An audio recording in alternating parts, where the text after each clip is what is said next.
Oke, assalamualaikum warahmatullahi wabarakatuh.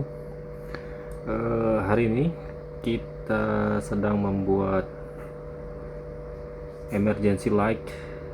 Ini kapasitas aki 12 volt 9 Ah ya. Nah, ini sudah saya tes. Ini mampu menghidupkan atau menyalakan 3 buah lampu. Ya, estimasi ini nggak sampai 10 watt ya. Lumayan lah untuk keadaan mati lampu, jadi dia bisa backup sekitar 3 jam kurang lebih 3 buah unit lampu ini. Jadi ini rangkaiannya sederhana aja karena untuk cetak PCB memakan waktu lama, dan cetak sendiri juga pakai print juga agak sedikit lama juga. Jadi ya udah, kita tinggal potong-potong saja seperti ini. Jalurnya agak sedikit berantakan dan agak sedikit ekstrim ya, tapi ya itulah, setiap orang pasti punya seninya masing-masing untuk merangkai PCB ya. Oke. Nah, di sini itu ada MOSFET driver ya.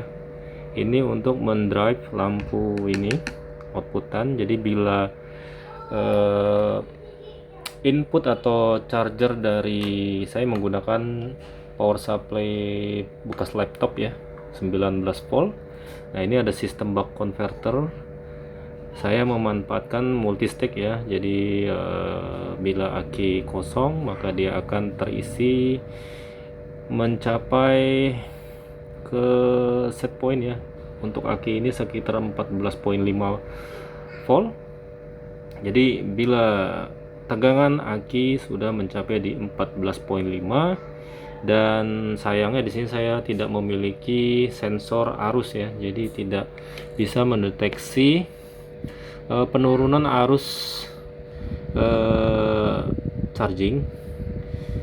Jadi saya random saja dengan menggunakan coding yang saya sederhanakan. Jadi bila tegangan sudah di 14,5, dalam beberapa saat jeda waktu mungkin kurang lebih sekitar 30 menit atau berapa menit, itu tegangan akan dipertahankan di 14,5. Bila waktu absorption itu selesai, atau proses penyerapan atau penurunan arus itu sudah selesai, maka secara otomatis buck converter ini akan diturunkan oleh si Arduino Nano ini ke tegangan plot ya, itu sekitar 13,5 volt DC. Nah, secara otomatis tegangan 13,5 ini akan continue. Jadi ini adalah tegangan maintenance ya, untuk perawatan. Jadi aki ini tidak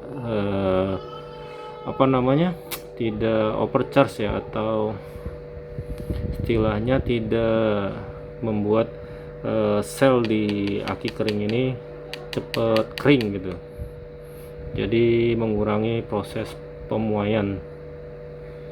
Nah, untuk polanya memang seperti itu. Jadi bila tegangan sudah mencapai di 14,5 dan arus charging juga sudah mendekati sekitar 0,2 ampere, maka secara otomatis tegangan plot akan turun ke 13,5. Nah, itu efektif ya untuk sistem pengisian. Jadi aki ini akan tetap awet ya. Oke, di sini multimeter menunjukkan 13,5, di sini digital meter 13,5 ya. Untuk sistem monitoring, ini di serial monitor untuk PIN nya 19 volt, tegangan aki sekarang di 13,5. Nah, ini akan dipertahankan ya di 13,5 terus menerus. Untuk output PWM kita di pin D9 ya. Sekarang PWM posisi di 75, 74, begitu seterusnya untuk mempertahankan atau menjaga tegangan di 13,5. Untuk pin D2 ini adalah load, kondisi 0%. Saya menggunakan PWM ya, 50% itu akan aktif ya untuk MOSFET nya dan akan menyalakan lampu. Nah, ini mode plot ya di 13,5. Nah, logikanya bila supply atau keadaan mati lampu seperti ini, saya cabut, maka secara otomatis Arduino akan mendeteksi bahwa tegangan input itu 0, bernilai 0, maka output akan dinyalakan, D2 akan menyala. Jadi logikanya seperti ini. Pin sekarang di 13.5, ini akan turun terus ya, karena di situ dia menggunakan kapasitor. Lama kelamaan dia akan turun. Nah, di sini kita juga lengkapi di code itu bila tegangan aki sudah mencapai di 11 volt, maka secara otomatis pin D2 akan padam. Jadi menjaga agar aki ini tidak drop sampai di bawah 50% ya. Jadi tetap aman akinya. Dan ini juga bisa dikonekkan atau dihubungkan ke solar panel ya, 100 watt peak. Ini bisa dikonekkan 12 volt. Untuk open konektor open voltage di 20 ini mampu ya. Jadi tidak ada masalah. Dia sistemnya menggunakan buck converter ya, yang sederhana. Ini rakitan sendiri. Sebenarnya ini belum sempurna karena saya tidak mengetahui frekuensi atau gelombang yang diberikan Arduino ini. Saya menggunakan frekuensi di 31.5 kHz karena saya di sini menggunakan MOSFET ya. Menggunakan optocoupler. Di sini lampu hijau dan warna merah ini itu adalah driver untuk MOSFET, karena MOSFET-nya saya menggunakan MOSFET berjenis tipe N. Ini tipe N. Jadi untuk menggerakkan ini saya butuh namanya sistem, saya lupa namanya.